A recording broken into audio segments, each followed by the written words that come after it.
Baik, Anda masih bersama kami di segmen Bincang Halo Indonesia dan kita masih membahas lembaga non-profit dari negara tetangga kita Singapura, TBN Asia. Kita kembali lagi ke Mason. Mason, I mean like this is TBN Asia. Okay, right now the focus is still on Southeast Asia. And later I believe that you guys are doing much larger. That is the scope of Asia, which is, we know, this is the biggest continent in the world. So how do you scope those super huge area? Good question, good question. And I think what we're trying to focus now is to do well in what we're doing. Focus on Southeast Asia first. And we welcome our people from whether they live from India, from China, or from other continents, willing to learn and share. And we are more than happy to share our experience and journey with them. And hopefully they can replicate that and back home in their home countries. So right now, very much, we also have exposure to projects in Africa. And we do not try to reinvent the wheel and say, oh, we want to reinvent the wheel doing in Asia. If we see something is workable in Africa, we just borrow the idea and do it here. We do not need to reinvent the wheel. Okay, so talking about, let's talk about the big, small scale in Southeast Asia. In what countries are being the concern of TB in Asia? I mean, like, the countries that we call it as a third world countries or what? Well, I think third world country is a misnomer, and honestly, even in Singapore, we also have poor people. Every country have its own poverty issues. And I believe that it's just the different solutions.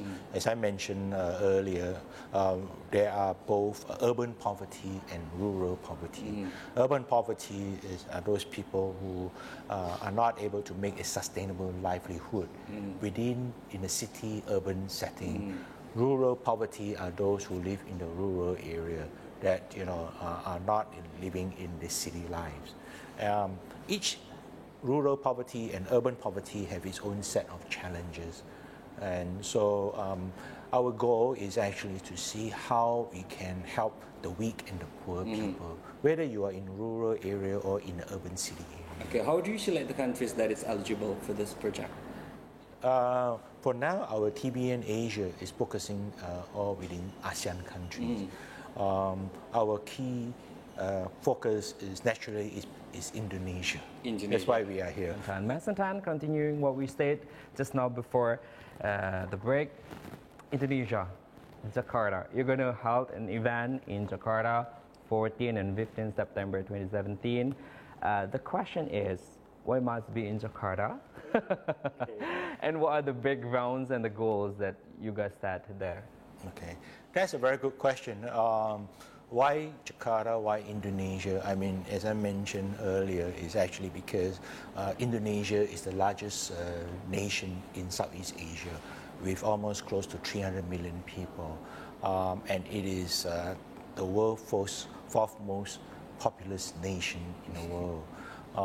And we have visited so many ASEAN countries, and we see that there are so many exciting projects in Indonesia.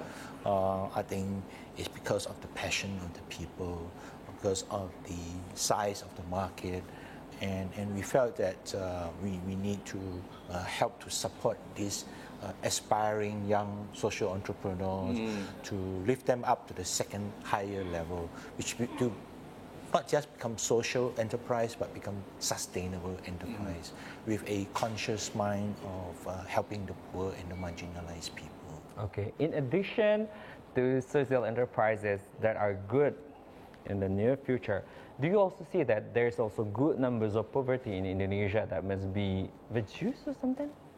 Yes and no. And I think it's about how you see yourself. I was sharing with a lot of people that to be a sustainable social entrepreneur, you need to be very passionate about what you're doing. Whether you are interested to help the children, whether you're interested to help single moms, whether you're interested to help the disabled people. What is the mission what drives you and how long are you going to do this? If you are doing this for the sake of money, you won't last very long. It is not a dot-com world, it is not a corporate world, it is a very heart-to-heart relationship kind of world. Okay, that's the biggest things of that. Okay, so who will occupy the event on 14 and 15 September? So for the event on 14 and 15, we have invited people from Europe, from US, and from Australia, and as well as from Southeast Asia. These are either seasoned, experienced social impact investors and social entrepreneurs outside Indonesia. Come and share their journey, come and share their experience. Many of the social impact investors are very keen to enter the Indonesian market, but they know very little about the social enterprises scene in Indonesia. I think partly because of limited information, because of could be language barrier, but also because of lack of relationship. We hope this TBN Asia conference will be a wonderful network opportunity for people. We hope to attract 500 people all under the roof in 2 days, and we're going to have close to 80 exhibition booths, almost 60% from Indonesia, 40% from outside Indonesia. Come and cross-share their experience, their business model, and their business network.